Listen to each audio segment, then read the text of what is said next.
Et on retrouve donc Romain Dobry de Bourse Direct à 8h33. Romain, le marché parisien semble redémarrer la semaine dans le vert. Est-ce que cette bonne tendance à laquelle on assiste depuis plusieurs jours, vous pensez qu'elle est solide? Est-ce qu'il y a des choses à regarder cette semaine pour voir si ça peut décaler à nouveau? Mais oui, une dynamique positive. On le pressentait lundi dernier, on avait évoqué un combat entre vendeurs et acheteurs, et une sortie puissante qui s'est formée à la faveur des acheteurs, avec un rattrapage des secteurs en retard, du soutien sur les volumes aussi, un vrai mouvement fort et solide. Donc oui, c'est positif. Alors on est sorti du grand trading range au sein duquel on évoluait entre 4220 et 4555 points. La cible de ce mouvement, eh bien, c'est 4890 points.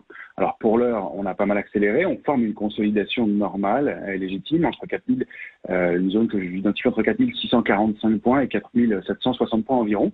On est en train d'essayer on évolue en tout cas autour de la borne haute de cette zone de consolidation à 4760 points, en hausse d'1,5% pour l'instant. Donc c'est un mouvement qui est solide, qui se passe en bon ordre, avec une consolidation normale. On considère qu'il n'y aura pas d'alerte majeure tant qu'on réussit à rester au-dessus des 4580 points. Maintenant, effectivement, on peut se demander quels vont être les drivers cette semaine pour aller chercher notre cible qui se situe un peu en deçà des 4900 points.